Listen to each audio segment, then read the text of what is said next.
Equanimity, or letting go. Letting go in Buddhism means to renounce things that belong to the worldly world. Basically, renunciation is the recognition that all existence is permeated by suffering. When you realize this, it leads to what we might call a turning point. That is to say, the realization that all of common life is permeated by suffering causes us to look for something more, or something different, something which is absent of sufferings and afflictions. In Buddhism, we have always been hearing about letting go and not clinging to anything. What does the Buddha mean on letting go? He means in daily activities.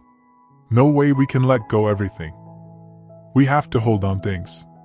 However, try not to cling to them. For example, we try to make money for our living expenses, but not try to cling on making a lot of money, to accumulate regardless of the means of making the money.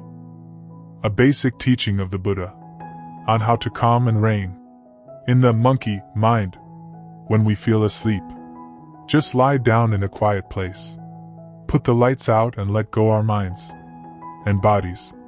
Practitioners do everything with a mind that lets go. Do not expect any praise or reward. If we let go a little, we will have a little peace. If we let go a lot, we will have a lot of peace. If we let go completely, we will know complete peace and freedom. Buddhism goes a little further to encourage its devotees to practice equanimity or upekkha, for this is one of the most important Buddhist virus. Upekkha refers to a state that is neither joy nor suffering, but rather independent of both. The mind that is in equilibrium and elevated above all distinctions. In fact, after a short period of time of practicing renunciation, we are able to eliminate the troublesome and illusory I, as well as all artificial worries. Practitioners should always have this attitude: looking but not seeing, hearing but not listening, smelling but not noticing the scent. Why is it described as looking but not seeing? Because the person is returning the light to shine within and introspecting. Why is it hearing but not listening? Because he is turning the hearing to listen his own nature. Why does it say smelling but not noticing the scent? Because he has gathered back his body and mind and is not disturbed any longer by scent. At this time, the cultivator's eyes contemplate physical forms, but the forms do not exist for him. His ears hear sounds, but the sounds do not exist for him. His nose smells scents, but those scents do not exist for him. His tongue tastes flavors, but for him, those flavors do not exist. His body feels sensations, but does not attach itself to those sensations. His mind knows of things, but does not attach to them. Equanimity is not an intellectual concept, nor is it another thought to play within our mind. It is a state of mind, a specific quality of consciousness or awareness to be attained through cultivation. In order to obtain equanimity, we have to exert a great deal of effort to cultivate on it. We have to train our mind and transform our basic attitude towards others. Equanimity does not only mean to renounce the material world, but it also means not to develop attachment nor aversion towards anybody. There is no room for biased views or inequality in the mind of equanimity. A person with the mind of equanimity will take this unbiased views and equality that he has towards both friends and unknown people. If after a period of time of cultivation on the mind of equanimity, our feeling of attachment to our friends, aversion to our enemy, and indifferent to unknown people will gradually fade away, this is the sign of progress in our cultivation. Sincere Buddhists should always remember that the mind of equanimity does not mean becoming indifferent to everyone, but it is a mind of equality and unbiased views towards anyone. Equanimity, or letting go, or upekkha, is one of the 7 bodhi angas the Buddha taught. If one wishes to penetrate into the profound realm of liberation of the Mahabodhisattvas, Buddhists must first be able to let go of all of the 5 desires of ordinary people. According to the Vimalakirti Sutra, when Manjusri Bodhisattva called on to inquire after Upasaka Vimalakirti's health, Manjusri asked Vimalakirti about Upeksha. Manjusri asked Vimalakarit, "What should be relinquished, Upeksha, of a bodhisattva?" Vimalakirti replied, "In his work of salvation, a bodhisattva should expect nothing, no gratitude or reward in return." Abandonment is one of the most important entrances to the great enlightenment, for with it, we can turn away from the 5 desires. Equanimity is a basic teaching of the Buddha on how to calm and reign in the monkey mind. When we feel asleep, just lie down in a quiet place, put the lights out, and let go our minds and bodies. Zen masters Aikido and Tanzan were on a journey to Kyoto. When they approached the riverside, they heard a girl's voice calling for help. When they arrived, they saw a young pretty girl stranded in the river. Aikido immediately jumped down the river and carried the girl safely to the other side where, together with Tanzan, he continued his journey. As the sun began to set, and they made arrangements to settle down for the night, Tanzan could no longer contain himself and blurted out, "How could you pick up that girl? Do you remember that? We are not allowed to touch women." Aikido replied immediately, "I only carried the girl to the river bank, but you are still carrying her." Equanimity, one of the most important Buddhist virus. Upeksha refers to a state that is neither joy nor suffering, but rather independent of both. The mind that is in equilibrium and elevated above all distinctions. On the contrary, to give rein to one's emotion means to surrender one's heedlessnesses. In Buddhism, we have always been hearing about letting go and not clinging to anything. What does the Buddha mean on letting go? He means in daily activities. No way we can let go everything. We have to hold on things. However, try not to cling to them. For example, we try to make money for our living expenses, but not try to cling on making a lot of money to accumulate regardless of the means of making the money. Practitioners do everything with a mind that lets go. Do not expect any praise or reward. If we let go a little, we will have a little peace. If we let go a lot, we will have a lot of peace. If we let go completely, we will know complete peace and freedom. In the Dharmapada Sutra, the Buddha taught, "Craving grows like a creeper, which creeps from tree to tree, just like the ignorant man wanders from life to life like a fruit-loving monkey in the forest." Self-conquest is, indeed, better than the conquest of all other people. To conquer oneself, one must be always self-controlled and disciplined one's action by sustained effort, earnestness, temperance, and self-control. The wise man may make for himself an island which no flood can overwhelm. Detachment is the attitude of those who give up, forget, do not attach any importance for what they have done for the benefit of others. In general, we feel proud, self-aggrandized, when we do something to help other people. Quarrels, conflicts, or clashes between men or groups of men are due to passions such as greed or anger whose source can be appraised as self-attachment or dharma-attachment. The Buddha taught that if there is someone who misjudges us, we must feel pity for him. We must forgive him in order to have peace in our mind. The Bodhisattvas have totally liberated themselves from both self-attachment and dharma-attachment. When people enjoy material or spiritual pleasures, the Bodhisattvas also rejoice from their sense of compassion, pity, and inner joy. They always consider human beings as their benefactors, who have created the opportunities for them to practice the four immeasurable minds on their way to enlightenment. In terms of the immeasurable detachment, the Bodhisattvas consider all men equal, the clever as the stupid, themselves as others. They do everything as they have done nothing, say everything as they have said nothing, attain all spiritual levels as they have attained nothing. A basic teaching of the Buddha on how to calm and rein in the monkey mind when we feel asleep. Just lie down in a quiet place, put the lights out, and let go our minds and bodies. The state of mental equilibrium, in which the mind has no bent or attachment, and neither meditates nor acts. A state of indifference. Equanimity.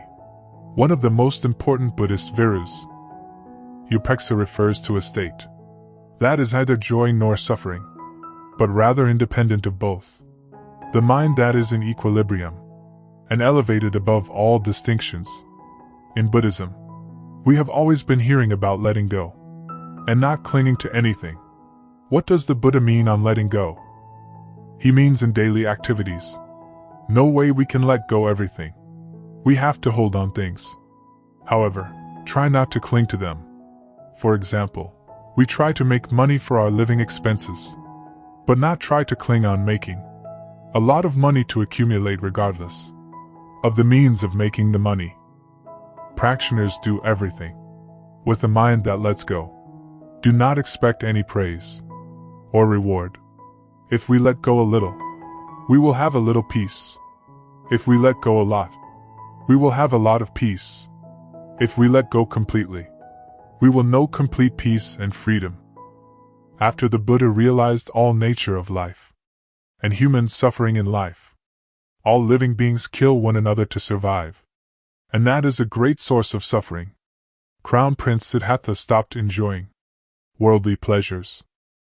Furthermore, he himself saw an old man, a sick man, and a corpse that led him to ponder why it was. He also felt unsettled by these sights. Clearly, he himself was not immune to these conditions, but was subject to the inevitable succession of old age, sickness and death. Thus he thought of leaving the world, in search of truth and peace. In the silence of that moonlit and breezy night, it was the full moon day of July. Such thoughts as these arose in him. Youth. The prime of life ends in old age, and man's senses fail him at a time when they are most needed. The health is weakened, when diseases suddenly creeps in. Finally death comes, sudden perhaps and unexpected, and puts an end to this brief span of life. Surely there must be an escape from this unsatisfactoriness, from aging and death. Then, at the age of 29, in the flower of youthful manhood, on the day Princess Yasodhara had given birth to Rahula, Prince Siddhartha Gautama, discarding and disdaining the enchantment of the royal life, scorning and spurning joys that most young people yearn for, the prince renounced wife and child, and a crown that held the promise of power and glory. He cut off his long locks of hair with his sword, doffed his royal robes, and putting on a hermit's robe, retreated into forest solitude, to seek solution to those problems of life that so deeply stirred his mind. He became a penniless wandering ascetic, to struggle for enlightenment.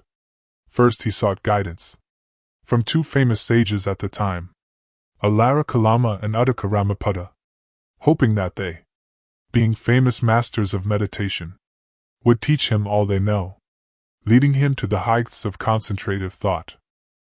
He practiced concentration, and reached the highest meditative attainments, but was not satisfied with anything less than a supreme enlightenment.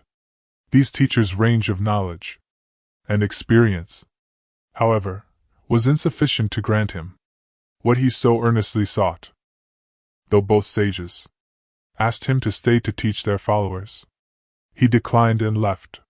He continued to practice many penances, and underwent much suffering. He practiced many forms of severe austerity.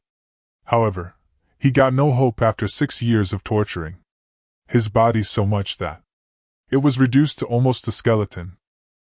He changed his method. As his penances proved useless, he gave up extremes and adopted the middle path, and became a Buddha at the age of 35. It is extremely important to remember that renunciation in Buddhism is never caused by despair in the ordinary course of life. As for the Buddha, he enjoyed the greatest possible happiness and privilege known in his day. However, he recognized the suffering inherent in sentient existence, and realized that, no matter how much we may indulge ourselves in pleasures of the sense, eventually we must face the realities of old age, sickness, and death. In short, renunciation in Buddhism means to renounce the worldly pleasures, which will eventually cause sufferings and afflictions, to seek the truth of life, which is absent of greed, anger, and ignorance, so that we can obtain a life of eternal happiness. According to Buddhist tradition, there are 7 abandonments, or riddances. First, cherishing none and nothing. Second, no relations with others. Third, riddance of love and hate. Fourth, riddance of anxiety about the salvation of others. Fifth, riddance of the clinging of form. Sixth, giving to others. Seventh, benefiting others without hope of return. According to the Flower Adornment Sutra, there are 10 kinds of non-attachment of great enlightening being. Great enlightening beings abide in the concentration of the differentiated bodies of all sentient beings can attain 10 kinds of non-attachment. First, non-attachment in all lands. Second, non-attachment in all places. Third, non-attachment in all times. Fourth, non-attachment in respect to all beings. Fifth, non-attachment in respect to all phenomena. Sixth, non-attachment in respect to all enlightening beings. Seventh, non-attachment in respect to all enlightening beings' vows. Eighth, non-attachment in respect to all concentrations. Ninth, non-attachment in respect to all Buddhas. 10th, non-attachment in respect to all the stages of enlightenment. Enlightening beings who abide by these can quickly overturn all concepts and attain supreme pure wisdom. Non-attachment to all worlds. Non-attachment to all sentient beings. Non-attachment to all phenomena. Non-attachment to all actions. Non-attachment to all roots of goodness. Non-attachment to all place of birth. Non-attachment to all vows. Non-attachment to all practices. Non-attachment to all enlightening beings. Non-attachment to all Buddhas. Also, according to the Flower Adornment Sutra, there are 10 kinds of equanimity of great enlightening beings. First, equanimity in accumulating all virtues. Second, equanimity in undertaking all different vows. Third, equanimity in regard to all living beings. Fourth, equanimity in regard to the consequences of actions of all living beings. Fifth, equanimity in regard to all phenomena. Sixth, equanimity in regard to all pure and defiled lands. Seventh, equanimity in regard to understandings of all sentient beings. Eighth, equanimity in regard to non-conceptualization of all practices. Ninth, equanimity in regard to the non-difference of all Buddha's powers. 10th, equanimity in regard the wisdom of all Buddhas. Enlightening beings rest. In these will attain the supreme great equanimity of Buddhas.